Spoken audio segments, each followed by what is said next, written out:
A ver, ¿qué es lo que más nos define? ¿Son los genes con los que nacemos o son las experiencias que vamos acumulando? Esta es probablemente una de las preguntas más antiguas que existen, y la ciencia de hoy en día está empezando a darnos respuestas que son cuanto menos sorprendentes. Y esa es la pregunta del millón, ¿no? Si nuestras capacidades, nuestra forma de ser, o incluso nuestras debilidades, si todo eso es como un guión que ya viene escrito en nuestras células, o si, por el contrario, somos más bien como una página en blanco que se va llenando con el tiempo. El debate de siempre se ha planteado así, como una especie de combate, genética contra entorno. Por un lado, la idea de que nuestro ADN es un plan maestro, fijo, que no se puede cambiar. Y por el otro, la creencia de que no, de que lo que de verdad importa es el ambiente, la educación, que eso lo es todo. Pero, ¿y si esta separación tan radical en realidad se quedara corta? Para intentar aclarar esto, vamos a hacer un recorrido. Primero echaremos un vistazo a nuestro proyecto genético. Luego descubriremos que tenemos un cerebro increíblemente adaptable. Veremos cómo se puede, atención, reescribir la expresión de los genes y cómo podemos sacarle partido a esa plasticidad.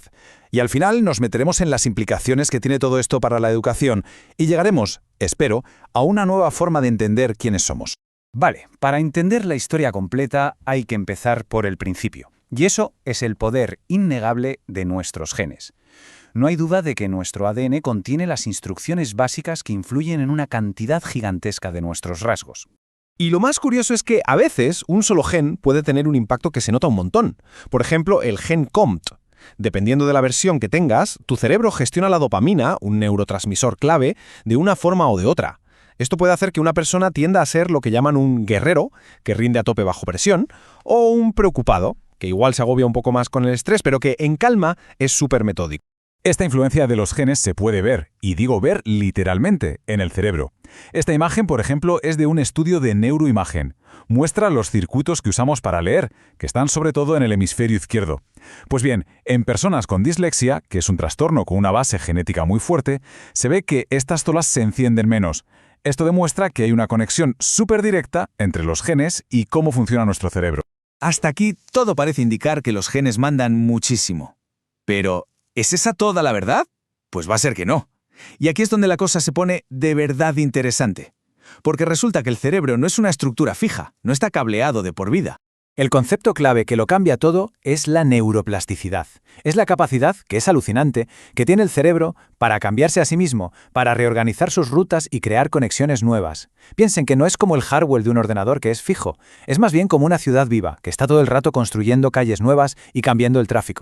De hecho, la neuroplasticidad la vemos en acción todos los días. Cada vez que aprendemos algo, da igual que sea un idioma o a tocar la guitarra, el cerebro está ahí, a tope, creando conexiones. Y es también lo que permite que mucha gente se recupere de lesiones cerebrales, como un ictus. El cerebro simplemente busca caminos alternativos para recuperar lo que se ha perdido. ¿Y si alguien pensaba que el cerebro era la única parte moldeable de nuestra biología? Que se prepare porque viene otra sorpresa. No solo el cerebro es plástico. La forma en que se leen nuestros propios genes también lo es. Y aquí es donde el entorno entra en juego de una forma espectacular. Esto nos lleva de cabeza a la epigenética. A ver si lo explico fácil. La epigenética es como el director de orquesta de nuestros genes. La secuencia de ADN, las letras, son la partitura. Pero la epigenética decide qué instrumentos suenan, cuándo lo hacen y si suenan fuerte o flojito. No cambia la música que está escrita, pero sí cómo se interpreta. Y lo más importante es que el director, la epigenética, escucha lo que pasa a nuestro alrededor. Uno de los mecanismos que más se conocen es la metilación del ADN. Y es un proceso bastante elegante, la verdad. Pasa algo en el ambiente, la dieta, el estrés, lo que sea, y eso hace que una enzima vaya y pegue una pequeña etiqueta química a un trozo del ADN. Esta etiqueta funciona como un interruptor, y normalmente lo que hace es apagar un gen. La secuencia de ADN sigue ahí, intacta, pero la instrucción que daba ha sido silenciada. Entonces vamos a recapitular. Si el cerebro es plástico y la expresión de nuestros genes también lo es, ¿qué significa todo esto en la práctica? Pues significa algo muy potente, que no somos simples espectadores de nuestra propia biología. Miren, volvamos al ejemplo de la dislexia.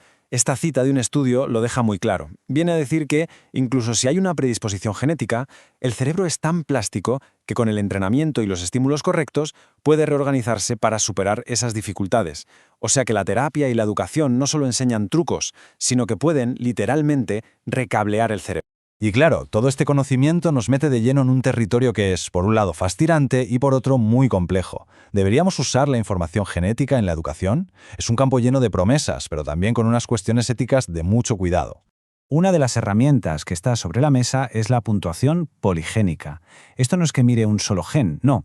Lo que hace es analizar miles de variantes genéticas a la vez para calcular la probabilidad de que una persona tenga un rasgo, como el rendimiento académico, o una condición como el TDAH. Y aquí, claro, se monta el gran debate. Por un lado, los beneficios podrían ser enormes. Imaginen poder identificar a niños con riesgo de tener dificultades de aprendizaje mucho antes de que empiecen a suspender, para darles un apoyo súper temprano y personalizado. Pero por otro lado, los riesgos éticos dan que pensar. ¿Podríamos acabar viendo a los alumnos de forma determinista, como si su futuro estuviera escrito en piedra por sus genes? ¿Podríamos crear sin querer un sistema de etiquetas que estigmatice? Y desde luego, antes de dar un paso así, hay que hacerse preguntas muy serias. A ver, ¿son estas pruebas lo bastante fiables? Y luego, ¿cómo nos aseguramos de que los profes y las familias entiendan que esto es una probabilidad, no una certeza? ¿Quién va a guardar y proteger unos datos tan íntimos? Y quizá la pregunta más de fondo de todas, ¿no corremos el riesgo de centrarnos en arreglar a los niños en lugar de crear una educación que acepte y se adapte a lo diferentes que somos? Bueno, pues después de todo este recorrido, creo que es hora de volver a la pregunta del principio, pero mirándola con otros ojos. Lo primero está clarísimo. Esa vieja batalla de genética contra entorno se ha acabado. Plantearlo como una competición es simplemente un error. La conclusión es mucho más sutil y mucho más potente. La genética se expresa a través del entorno. Nuestros genes no son un destino, son más bien un abanico de posibilidades, un conjunto de potencialidades.